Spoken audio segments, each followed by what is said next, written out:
Hey everybody, this is Elizabeth Maxwell, the voice of Urbosa from Legend of Zelda Breath of the Wild and Winter Schnee from RWBY, and you are listening to Cat with Monocle.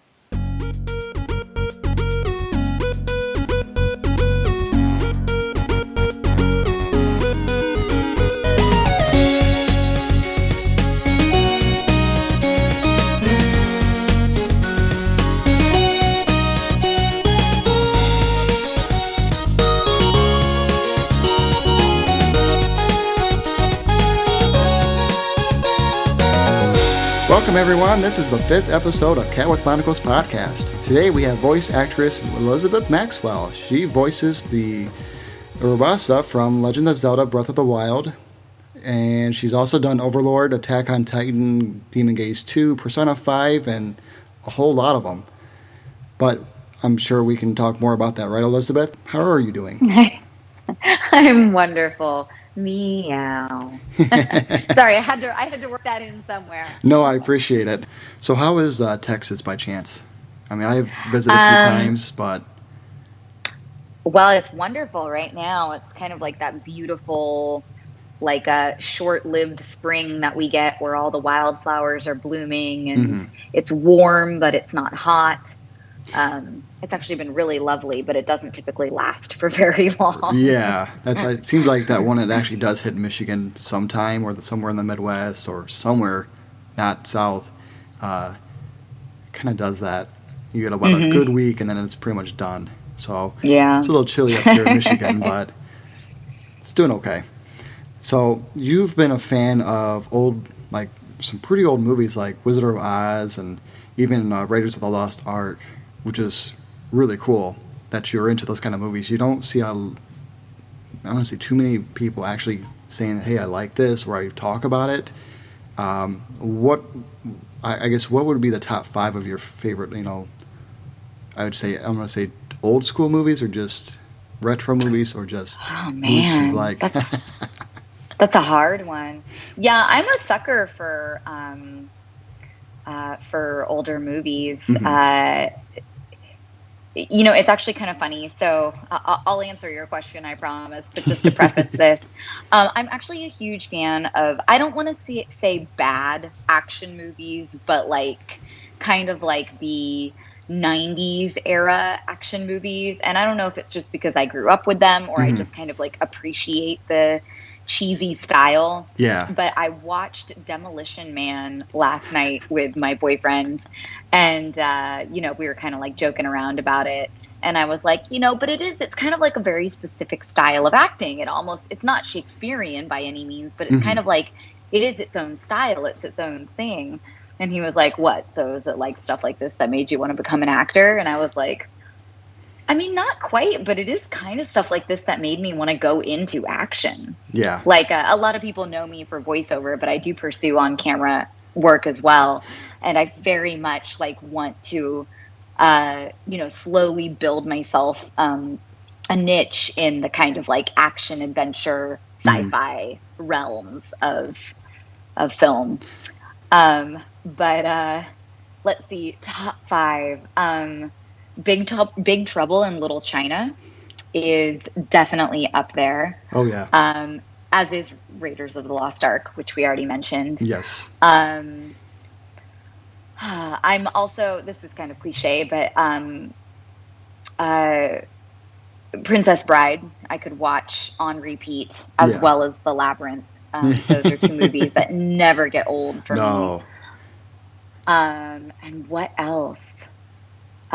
Monty Python, Search for the Holy Grail, is another one I watch on repeat a lot. And I'm also a big fan of kind of the golden era of romantic comedies, but I tend to like ones that are a little less well-known than Sleepless in Seattle. I think my 2 favorite ones are French Kiss, still Meg Ryan, but Meg Ryan and Kevin Kline, and little bit newer, more current, but I'm for some reason a sappy fan for Ever After, which is kind of the retelling of the Cinderella story with Drew Barrymore as Cinderella. She makes a perfect Cinderella. It's funny about about the 90s, because when I think about the 90s, I think of like Die Hard, those all those trilogy, and that's the funny thing is I didn't really, and like The Rock. I mean, there was a lot of like there were some really kind of some cheesy ones, but there were always ones like you just like would just sit there and just watch and just you were gonna have a good time with that, even if the acting was like a little off, or just obviously you can pick poke fun of like little, but like Trouble in Little China, for example. I haven't seen that movie for so long, but then after a while, you sit down and you watch it like for so long, and you pick up these things you just never realized, and you end up wanting to go back and probably go back and watch it a few more times just to pick up on things. Oh man, Kurt Russell's monologues as Jack Burton in that are just my favorite, and I still think it is Kim Cattrall's best role to date. Oh man. Some of the other ones I've always, if it was back then when growing up, I would always watch Jim Carrey. Anything he came out with, I would watch it. I remember watching him in Living Color, and then when he transferred over. I loved In Living Color. Yeah, I know, right? And then when he transferred over to the movies, I would always watch those on repeat growing up, and I would always, do those skits, at school and everything. Oh, yeah. I think we all imitated Ace Ventura in school, right? Right. I would. Hopefully I'm not the only one. And even like some of the other, I mean, I didn't appreciate as much as, at a younger age, but a little more now, like Liar Liar, for example. That was more of a, I mean, not a serious role, but compared to like Ace Ventura, that was a little bit more serious, but still funny in its own way. It just got a little bit more sophisticated, I think, No, good point. But those were always fun to watch back then. But aside from movies, though, you had to save up to buy a Super Nintendo growing up. Yeah. How did that? So did you had to do a lot of chores in order to get that, or were you able to somehow convince your parents to buy one? Oh yeah, absolutely. My parents, bless their hearts, believed in like earning your money, and I got an allowance. If I remember correctly, at that age, it was $20 a week. But I actually really had to work for that. Yeah. I did the dishes every night. We cleaned the house every Saturday. So I was always responsible for the dusting and cleaning my brother and I's bathroom, and then cleaning my own room, of course. Oh my goodness. This is all coming back to me too much now. Oh yeah. Oh yeah. Especially when you want something so bad. And you say, if I do all this stuff in 5 days, can I get this? And you work your butt off just to get it. Yep. And it was frustrating too, because I totally was from one of those families where like I did a way better job naturally than my brother did. And so like my mom kind of like sneakily tried to give me the harder like cleaning tasks, knowing that I would do better at them, and then I got resentful because I had to like do more than my brother did, and he got the same amount of allowance. Oh man. But yeah, it's funny. I remember my brother and I went in on the Super Nintendo together, but it like broke both of our piggy banks. Yeah. So there was like a definitive period of time. I don't remember how long it was, but like a good couple of months where all we could do was play Donkey Kong, because it's the game that came with the Super Nintendo, and we blew all of our money buying the Super Nintendo, and then we couldn't afford to buy any of the games. So it didn't even come with Super Mario World. It just came with Donkey Kong Country. Yeah, I think I don't remember if you were given the choice or not between like Donkey Kong Country or Super Mario. I honestly don't remember. I just know we ended up with Donkey Kong Country, which is a fantastic game. Oh, yeah. I actually loved that game.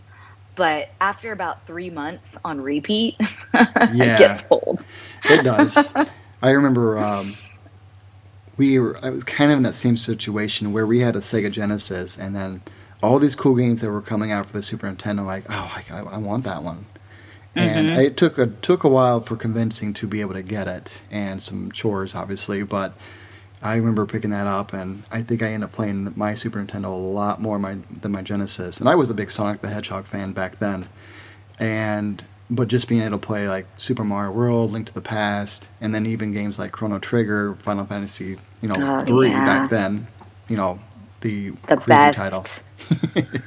But those were always, and Secret of Mana, I would watch my brother play that all the time, and I would watch him play Final Fantasy 3 all the time as well.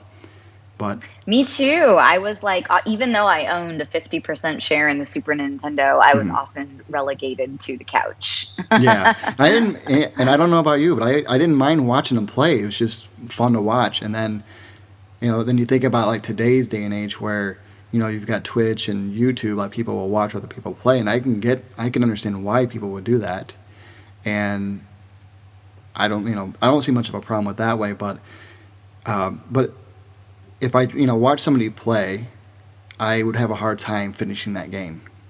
Yeah. Just because you already know what happened, you know what you got to do. It's not as fun as it would be, experiencing it yourself. But so I would never I would never actually beat Final Fantasy 3 because I've always watched him beat it. Really? Yeah. Oh. And I would always stop at the same place. Which place? It was where after the world got just pretty much like torn apart, and then you got all your you got all your party members together, and then there was a spot where as soon as you did that, you had to start grinding. Like you had to grind every character, and that's where I stopped every time because it took so long just to try to get everybody ready, because I knew like once you get to that last dungeon, you don't pick your best set. You had to have everybody ready. Yeah, I was never a huge fan of grinding. No. But I will say that Final Fantasy 3 is one of the few games that I did actually like play all the way through to the end. Yeah. I mean, no matter what, everything about it was just really fun, really good. I mean, the Purple Octopus was always fun to mess around with, and then there was quite a few. There's a lot of memories on that one, and then don't get me started on Chrono Trigger. But, oh man, that's my favorite game of all time. Oh yeah, so. My favorite. Favorite composer, artist, and then back then Square was just anything they came out with, it was just gold. So I mean, having all those, I was just excited as kid in a candy store. So thinking about going from going to Super Nintendo, you've done some work for Nintendo. Have you ever thought you would ever actually be at that point where you would actually voice for a Zelda game? No. That was a huge surprise. I mean, partially as just like an average person in the world, not expecting them to add that level of voiceover, to their games. But never in a million years did I imagine when I was auditioning for that project that I was auditioning for the new Zelda game. Right. It was a huge shock. And they didn't tell you though. It was under wraps. They didn't really tell you. They say, hey, we want you to practice this voice, and then once they approved it, they told you what it was. Yeah, it's very.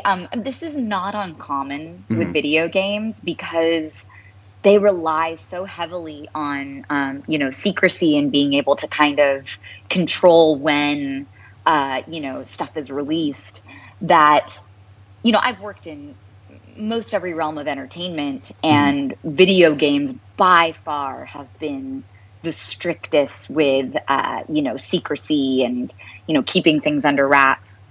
And so it is not uncommon to receive an audition for a video game and everything is coded. So there's a code name for the game. The characters have code names. They're not usually given their real name in the game. The dialogue that you audition with is often just written, to match the tone of the character, but not with anything, identifying within the dialogue. So yeah, I mean, I had no clue that I was auditioning for a Nintendo title. Even, all the way through the process, the initial audition, the callback, even when I booked the role. Yeah. It wasn't until I literally stepped into the studio for my first recording session that I figured out what I was doing. That has to be a little bit nerve-wracking that you don't know up until the day you actually are, or even stepping into the building to actually start recording for it. Did that change your momentum, or just the process you get started on voice acting, or? I actually, like, after having some time to reflect on this, I wonder if it's not intentional because Nintendo is such, a monolith in the game industry, and Zelda is such a, well-known, prestigious title. Mm-hmm. I kind of wonder if they didn't do it on purpose so that we didn't have time to psych ourselves out, Yeah, that's a good point. And especially this being the first game that actually has voiceover in their main series. Right. Because it's almost like I didn't have time to truly freak out. Mm-hmm. Like I did a little bit when I figured it out, but it's like I'm in a booth, and there is, several Nintendo employees and a sound engineer and a director on the other side of the glass. And I know that I'm visible and audible. So it's like you could only freak out so much. Right. And then you're on the clock and you have a job to do. So your kind of professional instincts kick in to a certain degree.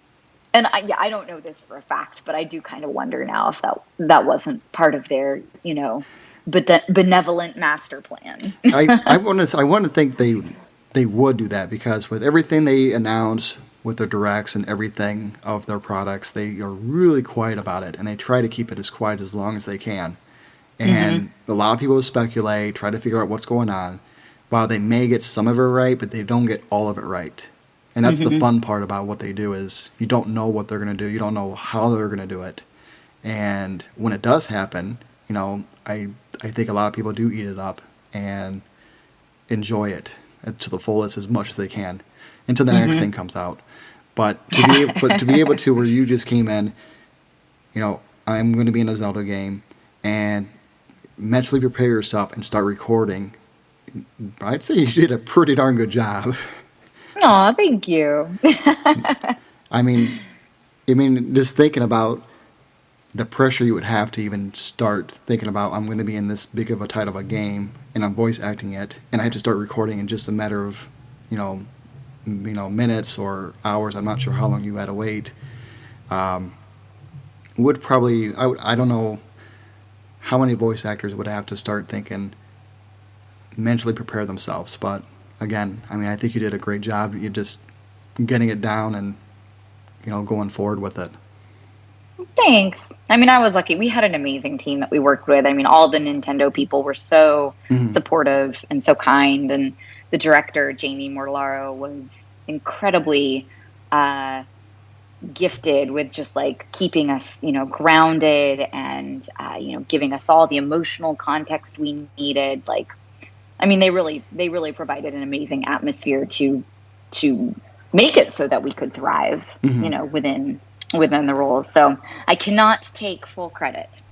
No, it's a team effort. It's not a single person. It's a team entirely. effort. Yeah. Right. That's the thing. If you look a lot of, I'm gonna throw in sports for a second, because that's the only thing I can think of at the top of my head, is that it's not a one person game. Person on a team. It's everyone that makes it happen. It's true. It's very true. Now, you've done a lot of video game voices. You've done some, there's some leading roles, there's been supporting roles.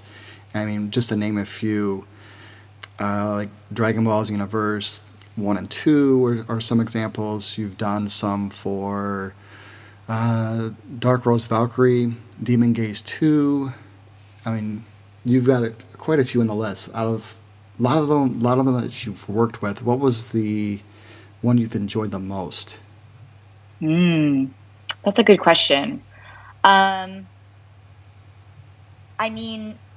It's kind of hard to beat Legend of Zelda because of a lot of different factors, from, the game itself was so beautiful and such a masterpiece. Being just like a part of that was an amazing experience. And on top of that, like, I love my character. Like, I love Urbosa so much. I have the biggest woman crush on her. And I just think that she is the most fabulous character. I love everything about her, the way she looks, her personality. I love that she doesn't take herself too seriously, that she's kind of like a jokester, but she has this really beautiful, kind of nurturing maternal side. Um, so definitely that. But another game that I had a really amazing experience on was Gearbox's Battleborn. Oh. I played Phoebe in that game, and it was one of the funniest, most creative experiences I've ever had, because Gearbox gives its writers so much freedom and free reign. And the writer that I worked with specifically on that game, Aaron Lindy, he was so trusting and respectful of actors, and he really believed that, he provided like a skeleton, but at the end of the day, like, the actors are the ones who know the characters the best. Mm-hmm. And so there was just an incredibly fun amount of improv and just joking around in the booth and really having fun kind of seeing just how far we could take these characters. Yeah. Like I always say, like, it's a milestone for me because it's the first time I've ever been paid to burp. But that was one of the most fun games I have ever worked on, and that character is still very, very near and dear to my heart as well. Oh, nice. And you even worked on other ones such as Persona 5 and even the Secret of Mana remake that was recently came out. I know there was that one, and then, I mean, like I said, there was quite a few that you worked on, but that's interesting that one that you like the most, or at least aside from Zelda Breath of the Wild, is a game that you got paid to burp. Yeah.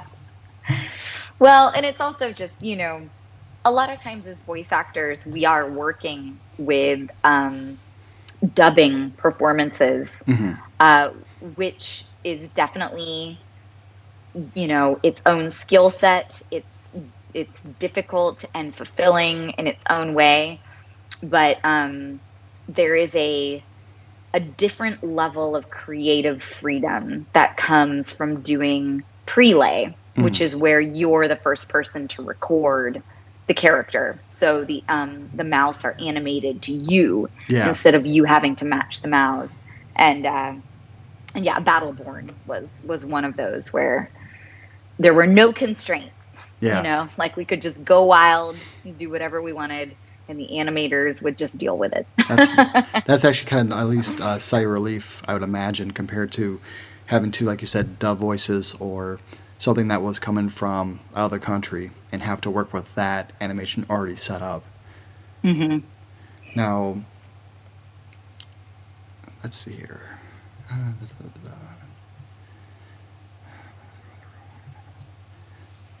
Now, you've done another quite a bit of list of anime as well, like Attack on Titan, My Hero Academia, Ghost in the Shell, Arise.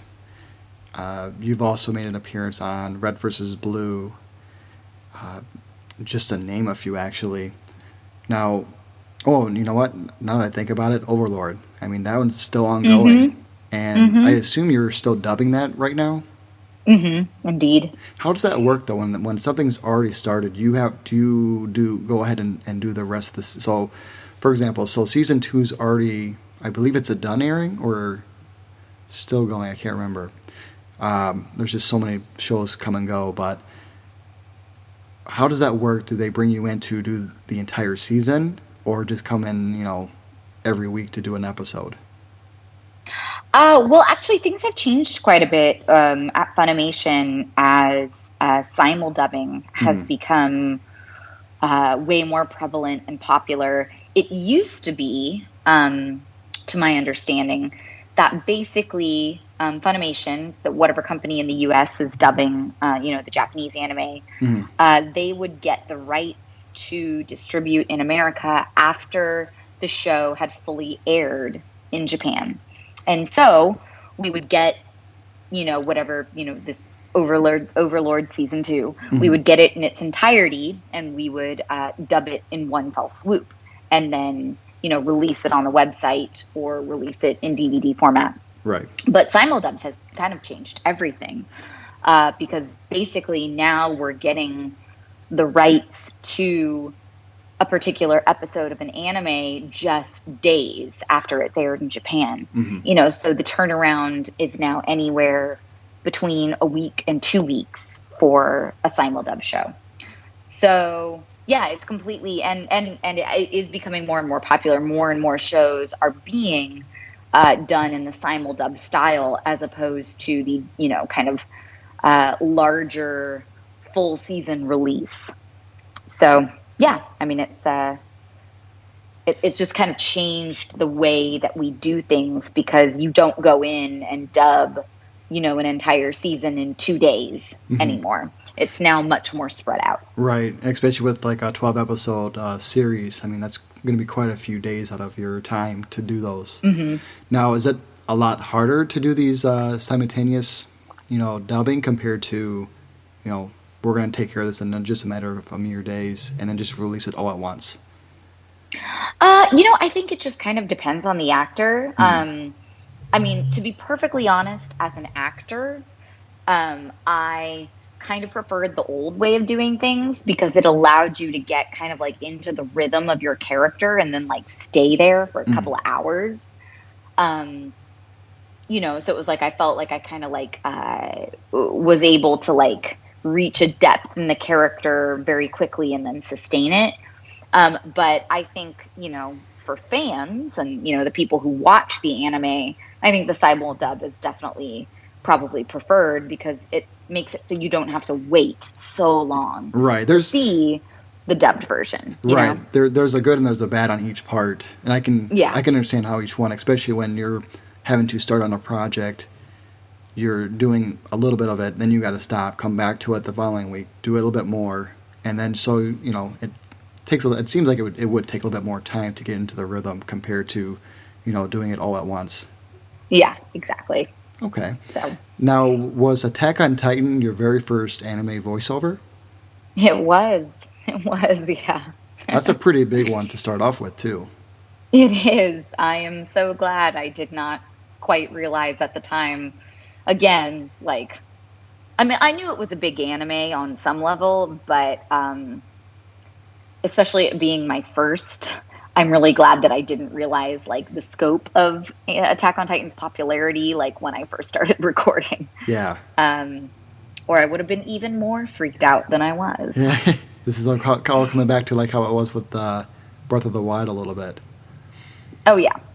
It was very nerve-wracking. You know, I'd never done dubbing before. It was an entirely new experience. And, was it, I was working with Mike McFarland, who, I knew was very prestigious in the VO world. And I mean, he was lovely. He was, very, very reassuring. Was it? But yeah. Was it easier to do an anime compared to a video game? It really just depends. I do think that dubbing in general is harder, because it kind of requires you to utilize both sides of your brain. So you're not just using the creative side, you're also having to use the analytical side, because while you're trying to, kind of maintain a character perspective and a character voice, and figure out how you're going to emotionally deliver these lines, you're also having to be like, okay, so I have about 10 seconds to say that line, and then I've got to take a 1 second break, and then I have 5 seconds. It's like doing art and math at the same time. So yeah, I would definitely say I think that on some level dubbing is more difficult. Yeah. Yeah, there's a lot more. You got mouth movements and whatnot still going on, so I can see how that would be a little bit more work. Whereas, a lot more technical aspects. Yeah, with a video game, there's not as much. I mean, it's getting to the point where video games are starting to become more like you're watching than playing, but you're still having that, you're still doing some sections, but nothing compared to dubbing a series. Yeah, it's kind of crazy. I mean, especially with the performance capture that's becoming more popular Mm-hmm. in, the bigger title video games. It's the Yeah. experience of working on them. It's almost like working on a movie at this Interesting. point. It's like you do table reads, you read through the script, Mm-hmm. you fully act things out in a performance capture volume. Mm-hmm. Yeah, video games on, kind of more the AAA level are becoming more and more like feature films. It's kind of Yeah. crazy. And with your field, I mean, you've worked on different, outside of video games and anime, you've done, live actions filming as well, right? Hmm. So I mean, I think having that kind of experience, it seems like that actually kind of benefits, with your dubbing as well. Yeah, it definitely does. It all feeds into each other for sure. Yeah. Now, let's see. So you've always enjoyed anime growing up, I take it. Hmm. Hmm. Now, as almost like a hobby, I'd assume. So you always were on top of it, whatever was coming up or what was new. Well, not to like date myself, but or age myself, I guess is the term. But I mean, when I was growing up, like there was no Funimation website that you could just hop on Mm-hmm. or maybe there was, and I just didn't know They about were it. just But really bad, like, or they just weren't up to the point where you could actually use them properly. right, or I Yeah. mean, it's just streaming services were not what they used to be. Oh So, yeah. my experience with anime all the way up until like college was kind of more like my brother was part of the anime club in his high school. Mm-hmm. And so he would get these VHS tapes of like full seasons of certain animes and he'd bring them home Mm-hmm. and he'd let me watch them.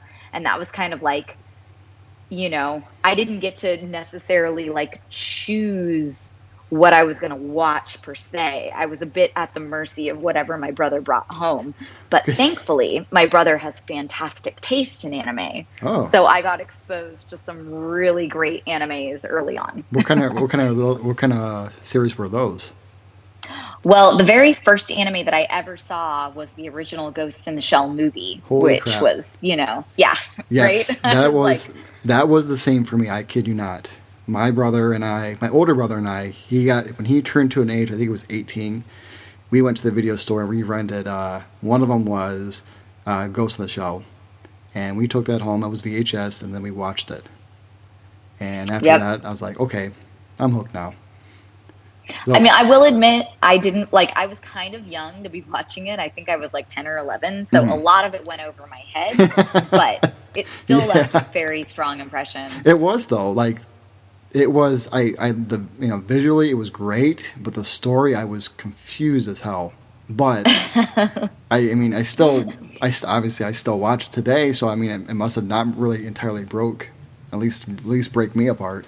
But aside from Ghost in the Shell, what other ones have you were end up watching?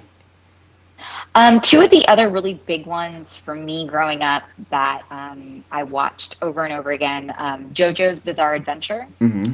was a huge one, and Escaflowne. Yeah. Okay. I don't know if you've Oh seen yeah. either of those two, I've and they I've both yep. still hold up for me. I think that they're classics. I love those shows. Yeah. No, those are I definitely also classics. watched a bit of. I always, for some reason, forget if it's. I feel like the anime is called Golden Boy, but for some reason, I always want to call it Paper Boy, You're which right. I mean, I think Oh, makes sense. Um, but yeah, I watched yes. a lot of Golden Boy in high school. Yes.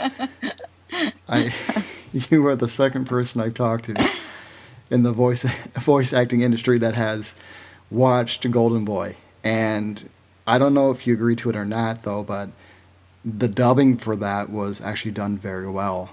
I was Yes, surprised. especially for that time. Yes. Oh yeah.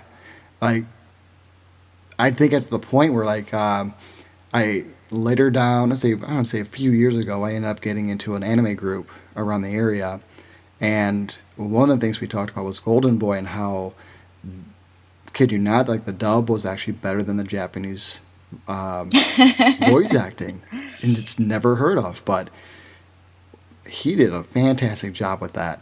He And really did. it's one of those things where I remember my younger brother, this is when we got in, after going Ghost in the Shell, we watched a few other stuff, series, and we ordered Golden Boy. We got the first tape, and we watched it. And my mom found out, and she saw the cover, and she's like, no. And so she put it away, and we didn't get it back until my dad actually says, here you go. So if he's listening, if my parents are listening to this, they're probably going to have a talk, I guess. But they, after we only, but it was so aggravating because we only saw that one VHS tape, so I didn't get to see the rest of them until years later, and man, was I missing out. But voice acting, I mean, back then, like, and that's what I was going to get to. My next question was just that, or at least the next topic was just the voice acting back then was a hit and miss, but mostly a miss. And I mean, back then, like, nobody did take anime seriously back then until now. Mm-hmm. And the ones that actually did a great job are the ones that we still remember. Golden Boy was one of them. I still remember, like, Cowboy Bebop was a good one. Mm-hmm. Trigun did a good job as well. I was really into Gundam Wing for quite a long time. Mm-hmm. And I am a huge Dragon Ball Z, Dragon Ball Super fan, so I'm really big into those. I know those are a lot of hit and misses with a lot of people, but I grew up with that for years and years and years and still do. But so that one's really close to me on growing up with that. But there's just so many. There was a really good handful of series back then that were just fantastic to watch. Even like Ranma 1/2 was good. Up to a certain point, I think I personally just it felt like it started getting a little bit more of a chore to watch it.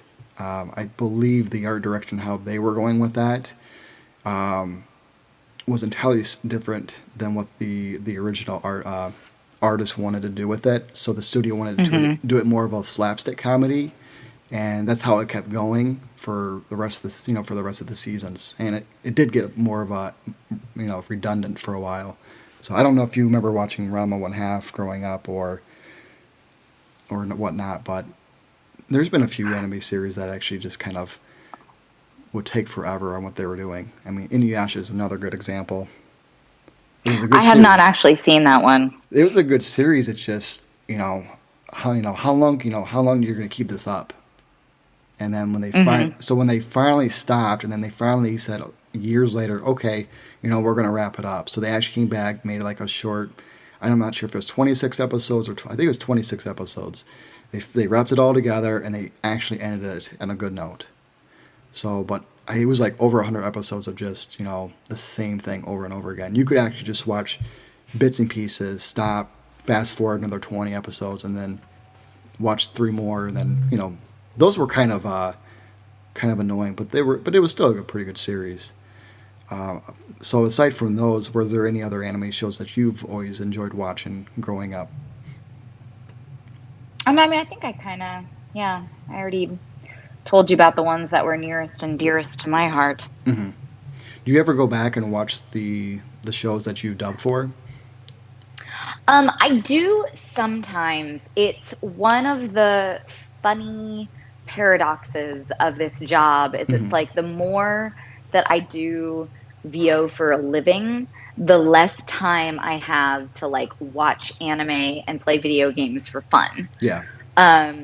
So usually a lot of the time, whenever I have the chance, I prefer to watch the animes that I'm going to be acting in or dubbing, or I prefer to watch them subbed first so that I get like a good idea of like the character arc and the overall like arc of the season, what's going on. And so a lot of times, because I have already watched the season subbed, I don't necessarily go back and watch too much of it dubbed. Right. I mean, I do try and like kind of check in on it a little bit, but definitely usually not the whole season. Yeah. I mean, being able to go back, do you ever go back when you do watch them how did you do? Did it sound like you could have done it a little differently? Maybe if hey, I did a great job with that, I should keep that up. Do you ever have those, thoughts coming through as you start watching these? For sure. Yeah. I mean, I try not to focus too much on the like, oh, that didn't sound so good. But sometimes it is nice, like going back and listening to like, especially like volume 2 or season 2 of Attack on Titan.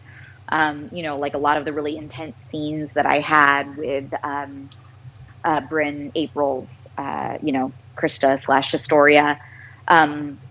It's really nice to go back and listen to those because the show is so good that I a lot of times am able to like actually get lost in the story to the point where I can kind of forget that I am hearing my own voice. And that's a nice experience. Yeah. So when you can get sucked into the story enough that you aren't like, ooh, that didn't sound good.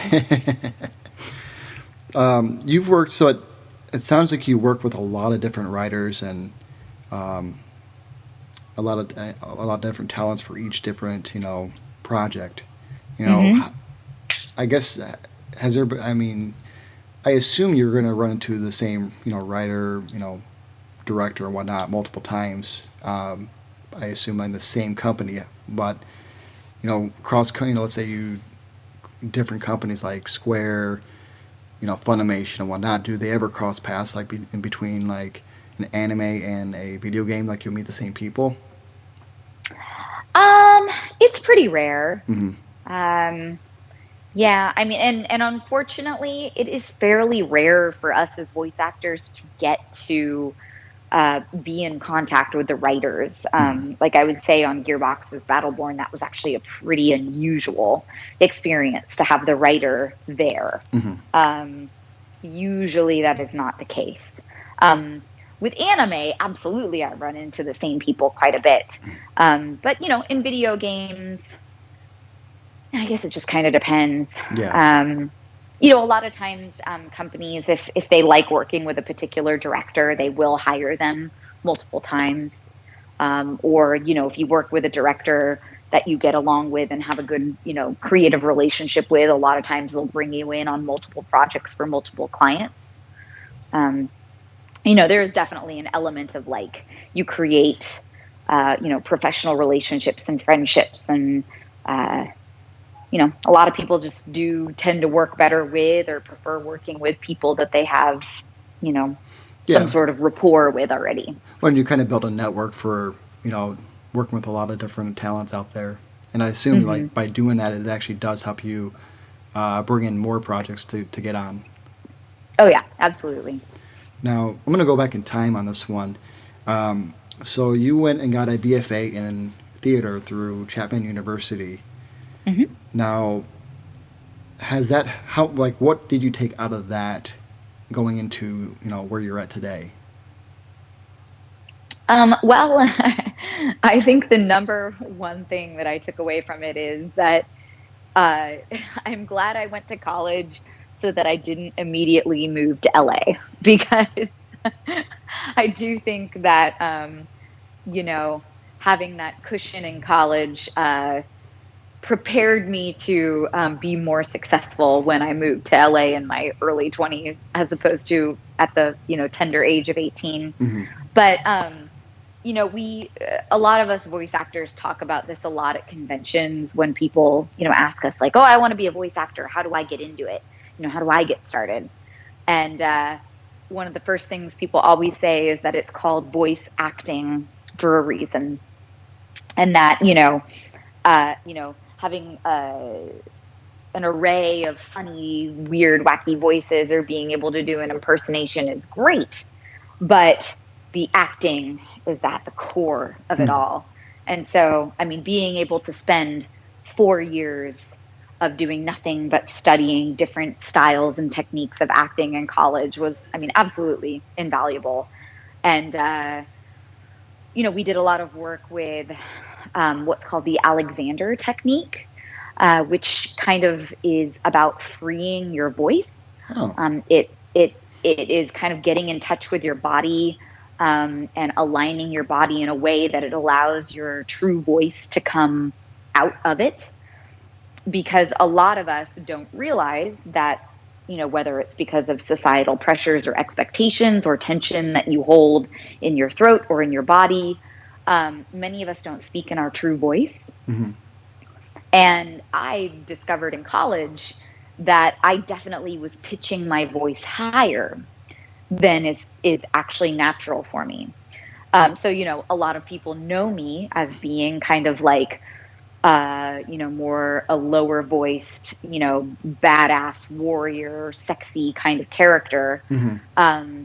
And that is absolutely, that voice is thanks to training at Chapman University, because it definitely opened my eyes to realizing that I was unconsciously pitching my voice up, which is Yeah. pretty common for females in our culture. Okay. And just hearing that about this technique, it kind of reminds me of like martial arts in a certain way. So it's Mm-hmm. interesting to see how, being able to figure out how to voice where you're comfortable with and then utilizing it, with your career is actually,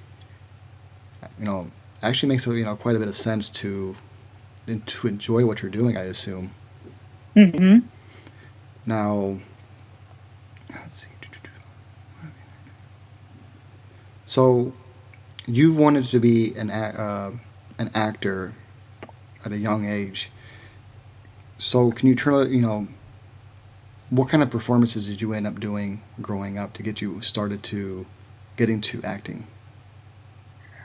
Huh. Well, I grew up in a pretty small town, Mm-hmm. and there weren't a lot of outlets for actors per se. We didn't really have a huge like community theater program. So I ended up creating a lot of home videos with my family and friends, which I one day hope to be able to track down because they're pretty priceless. Yeah. Um, and then I also actually got really involved in ballet because it's one of the only ways for me to get up on stage and perform Hmm. when I was younger. Yeah, we didn't have much of a theater program, but strangely enough, we had like a professional ballet dancer who retired to our town, and she started this really amazing semi-professional ballet company. So, I got to do story ballets growing up. Like, we did Cinderella, A Midsummer Night's Dream, Giselle, Nutcracker, all of those.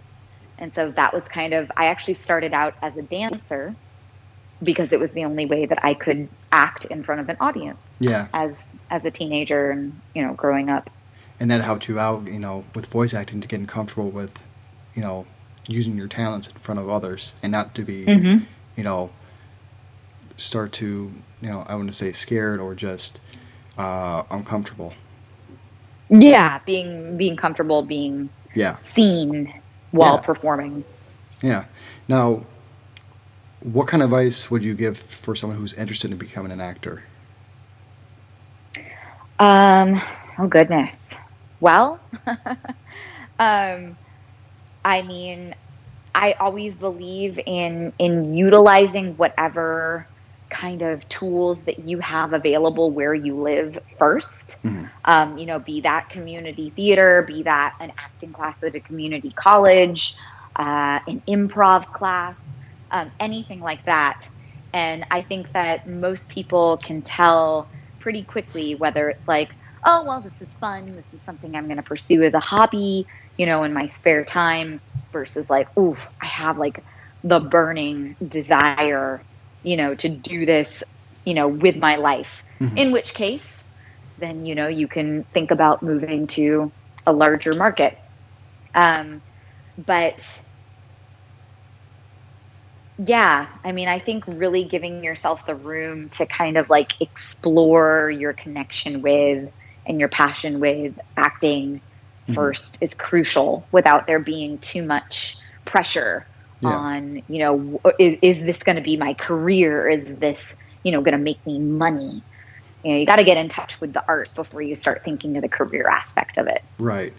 Now, would you say at least learning some of the business aspect, like how to manage your money and whatnot, would be a pretty a good thing to know? I mean, obviously not going to a business school, but being able to figure out how to utilize your money would be good to have it in the back pocket. Oh yeah, I mean, my career totally transformed when I kind of started getting training Mm-hmm. in like how to market, how to utilize like marketing techniques like as an actor for your career and for your art.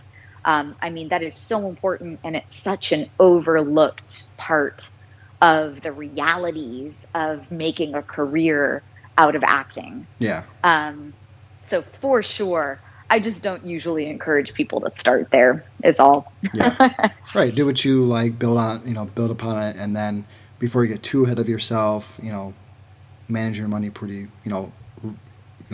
logical, use your money wisely. Don't Yep. spend it all at once. But it seems like that's a kind of common thing for everyone to kind of know because you can really fall into a lot of traps by not managing very well. I think so, yeah. Now, you've done traditional acting, voiceovers, and even motion capture. Is that correct? Hmm. I've never heard of like what is motion capture like? Motion capture is basically where you wear this kind of very tight, silly looking black suit, kind of Yeah. looks like a scuba diver outfit. They attach you with all of these sensors, Mm-hmm. and you step into what's called a volume, which is kind of like a big blank space that is flanked by all of these cameras that are, capturing and recording the sensors on your body. And you move, and it basically creates a skeleton for the animators to then lay a character onto. Okay. Yeah. Okay. Yeah. No, I've never really talked to anybody who's actually done this before. So it's actually interesting. What would you say? What did you like about doing motion capture? Motion capture.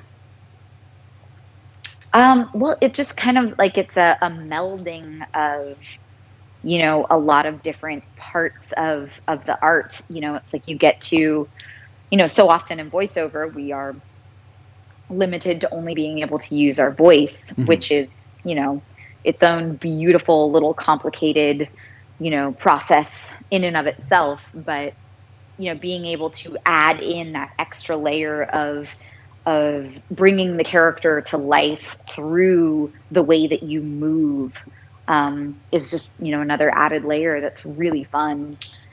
And there's usually a lot of goofing around on motion capture sets as well, because when you've got like a weird little animated character of yourself on a screen, it's hard not to make it do funny things. Yeah. It's like a dancing skeleton going on. It's like those like Hmm. really old, old school Disney cartoons. So those, skeletons dancing to the music. Now, what did you like about traditional acting? You mean like on camera? Yeah.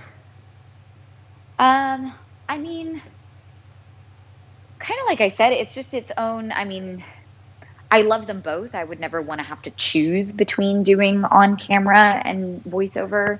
Mm-hmm. They just present their own unique challenges and unique, rewards.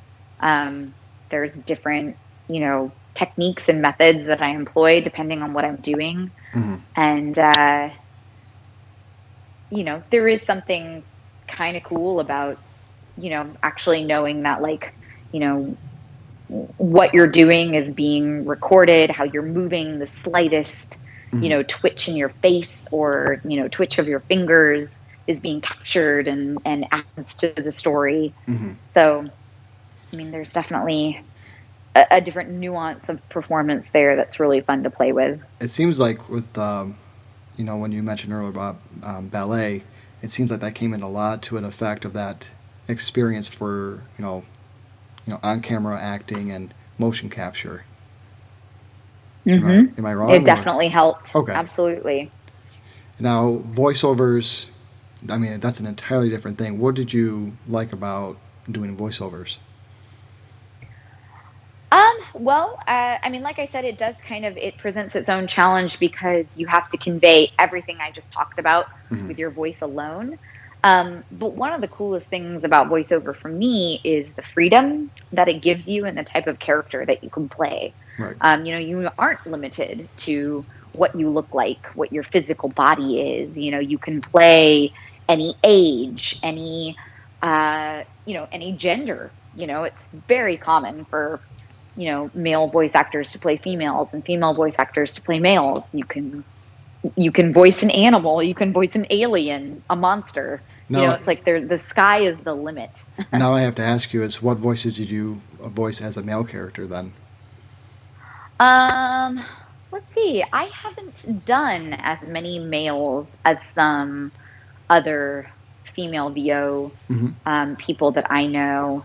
I'm trying to think if there are any major male characters. I think all of like my well-known roles are all female, Mm-hmm. but I've definitely gotten to play like younger boys in anime. Typically I was not the main character, but just kind of like filling in on like supporting roles or Mm-hmm. here and there. Yeah, I can. But there are definitely like female VAs who are really well known for voicing male characters like, Colleen Clinkenbeard, who, does Luffy in One Piece. Yeah.